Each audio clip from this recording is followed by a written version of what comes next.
Le Seigneur soit avec vous. Et avec votre esprit. Proclamation de l'Évangile de Jésus-Christ selon saint Matthieu.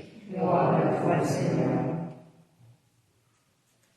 En ce temps-là, Jésus prit la parole et dit, Père, Seigneur du ciel et de la terre, je proclame ta louange. Ce que tu as caché aux sages et aux savants, tu l'as révélé aux tout petits. Oui, Père, tu l'as voulu ainsi dans ta bienveillance. Tout m'a été remis par mon Père, et personne ne connaît le Fils, sinon le Père, et personne ne connaît le Père, sinon le Fils, et celui à qui le Fils veut bien le révéler. Acclamons la parole de Dieu. Louange à toi, Seigneur Jésus.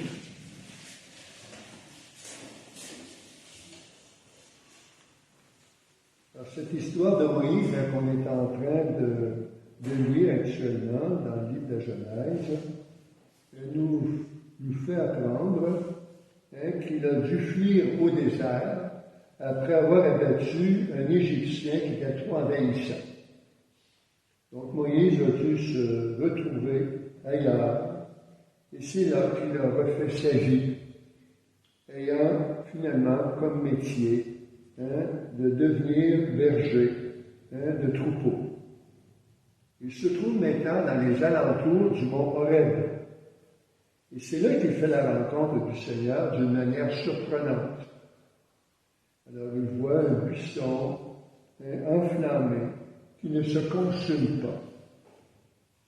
Donc bien sûr, piqué par la curiosité, il s'approche et entend le Seigneur qui l'appelle par son nom.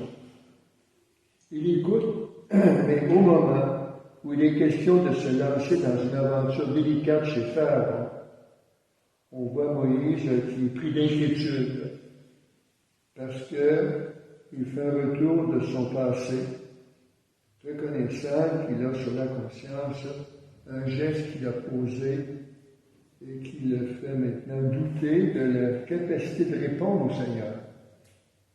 Mais le Seigneur ne change pas d'idée. Il a besoin de lui pour cette mission de faire sortir Israël de la domination de l'Égypte et aussi pouvoir affronter Pharaon. Donc Moïse apprend donc qu'il doit faire confiance au Seigneur.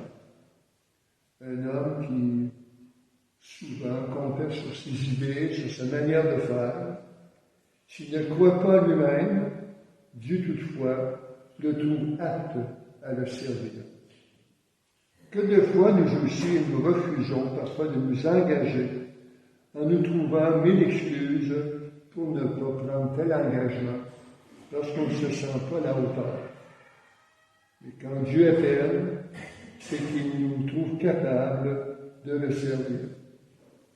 À nous maintenant de lui faire confiance et surtout, n'essayons pas de le contredire. Voilà pour le faire la réflexion sur Moïse aujourd'hui. Et dans l'Évangile, il est question des tout-petits du royaume des cieux. Alors, il ne faut pas penser qu'on retrouve ces tout-petits seulement que dans une sphère donnée de l'Église. Des tout-petits, on les retrouve dans toutes les couches de la société. Ce sont ceux qui se soucient des autres, qui travaillent pour la paix et qui veulent collaborer à un monde meilleur. Donc concrètement, conscient que Dieu compte sur eux pour ce monde meilleur autour d'eux, alors ils font confiance que l'Esprit de Dieu les soutienne dans leurs tâches. Donc Jésus se réjouit d'être, bien sûr, être bien présent parmi les tout petits qui sont devant lui. Amen. Amen. Amen.